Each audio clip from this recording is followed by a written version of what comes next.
hyper enthousiasmant de nous voir aussi nombreux ce soir et d'avoir autant parlé de capital humain et d'humain, parce que souvent, en plus on est dans le 8e, donc ça tombe bien, je vois plein de financiers dans la salle. On parle souvent énormément du capital financier qui doit bouger, qui est de plus en plus fléché, que ce soit de la dette, de l'equity, qui est fléché aujourd'hui vers des projets à impact positif. Et c'est super, donc on voit ça émerger dans cette industrie-là. Et on parle moins souvent du capital humain et finalement des hommes et des femmes qui doivent mettre ça en œuvre et à quel point finalement on peut créer de très très beaux impact scores, des process d'investissement très complexes, élargir au maximum on va dire les différentes étapes d'investissement pour trouver les bonnes cibles, les bonnes entreprises dans lesquelles mettre de l'argent. Mais finalement tous ces process-là, tous ces scores-là, ça ne change pas grand-chose si les personnes qui les mettent en œuvre n'ont pas elles-mêmes changé. Et en fait, nous, ça a été ce constat-là, avec Arthur, qui est aussi dans la salle et avec qui on travaillait justement plutôt côté investissement financier. C'est le constat qu'on a fait, c'est que c'est très difficile de changer les choses et de changer les choses de manière suffisamment radicale. Fabrice a fait une très bonne introduction sur le niveau de radicalité du changement qu'on doit atteindre aujourd'hui pour être dans ces fameuses limites planétaires et pour changer les modèles d'affaires.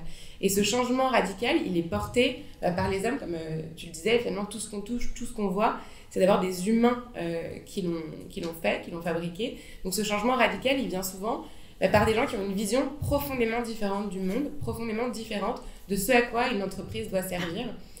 Et donc c'est ce constat-là qu'on a fait et qui était à l'origine en effet du fait de lancer une école en fait, pour se dire la future génération de dirigeants ne peut pas ressembler à la génération de dirigeants aujourd'hui, ne peut pas nous ressembler, parce qu'en fait on est assez conscient aussi que, et ça c'est une bonne nouvelle, le problème ne concerne pas tous les humains de la planète, il concerne une toute petite partie des humains de la planète qui finalement consomment la plus grande partie des ressources qu'on extrait et qu'on transforme pour cette même partie des humains de la planète qui consomment et qui sont riches en fait.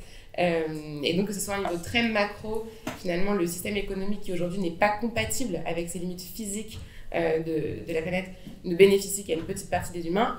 Ça se voit entre donc, les pays émergents et les pays développés. Et au niveau micro, ça se voit aussi puisque finalement les personnes qui bénéficient du système économique en place sont aussi une minorité, par exemple en France. Et les personnes qui pâtissent le plus rapidement du changement climatique, c'est souvent aussi les personnes les moins favorisées. Donc ça veut dire que c'est à nous de changer principalement.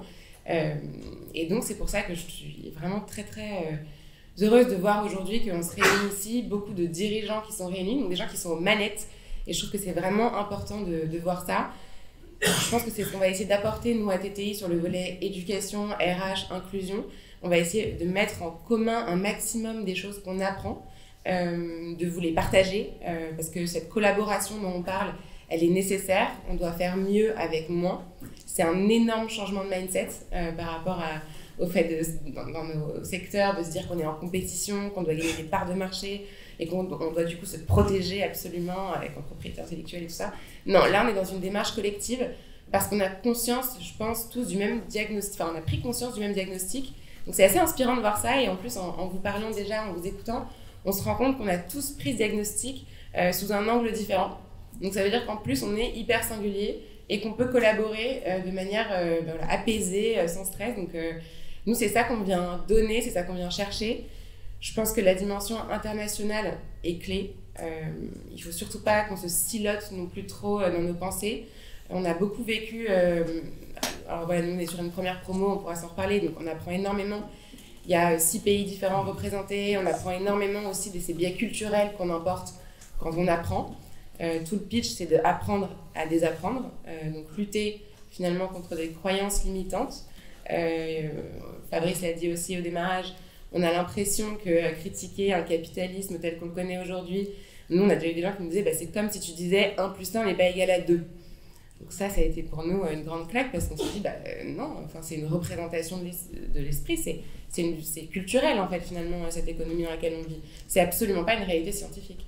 Et donc on est tous là pour challenger ça et donc cette dimension internationale, elle est clé pour se débiaiser au maximum et pour au maximum aussi attaquer ces sujets avec la richesse que comporte le fait d'être dans des pays différents, avec des backgrounds différents et des parcours de vie différents. Probablement que les dirigeants de demain auront vécu dans leur parcours de vie, dans leur chair, des choses qui les auront amenés à penser le monde différemment, et je pense que c'est ce qu'on fait. Donc on se libère énormément l'esprit collectivement, je pense, dans nos métiers, pour se dire, qu'est-ce qui doit changer, nous, l'école. Est-ce qu'en fait, l'école, on doit y être 5 ans puis ne jamais y retourner? Peut-être un peu bizarre finalement dans un monde qui est de plus en plus complexe, dans un monde qui est de plus en plus incertain. Est-ce qu'on n'a pas besoin d'apprendre tout au long de sa vie? Donc on se pose des questions, on essaie de construire ça et on attend de le faire en commun avec vous. On apprend énormément des dirigeants qui sont sur des sujets peut-être parfois plus techniques, mais on est vraiment sur les sciences cognitives, comment on apprend, comment on passe à l'action. C'était rigolo, au début on a fait un benchmark de 400 entreprises en disant mais bon, moi j'ai jamais rencontré un dirigeant qui me dit je suis vraiment ravie d'extraire des ressources, de les transformer et de ne pas les régénérer.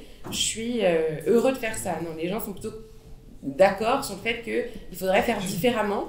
Et pourtant, malgré ce consensus qui a l'air d'être présent, ça ne bouge pas assez vite. Et donc, on leur a demandé pourquoi.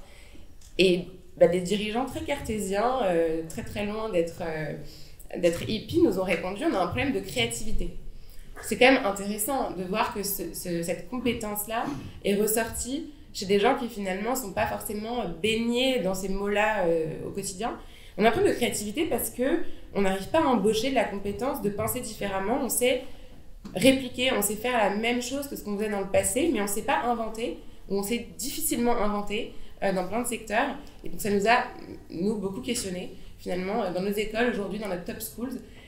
Pourquoi on n'arrive pas à sortir des inventeurs? Et peut-être qu'un prof, peut-être qu'il doit dire je sais pas, parce que finalement on n'a pas la réponse. Et peut-être qu'un cours, c'est pas un endroit où on apprend par cœur.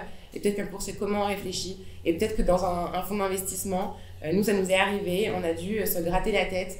Et je vois des gens avec qui on travaillait ici, donc vous pourrez vérifier. On s'est gratté la tête et on s'est dit, est-ce qu'il ne faut pas qu'on change nos sources d'information? Est-ce qu'il ne faut pas aller lire un rapport de socio de l'Union européenne pour vérifier que ce qu'on dit, c'est vraiment juste sur l'impact, parce que ces compétences de dirigeants et d'investisseurs s'élargissent face à cette complexité des métiers.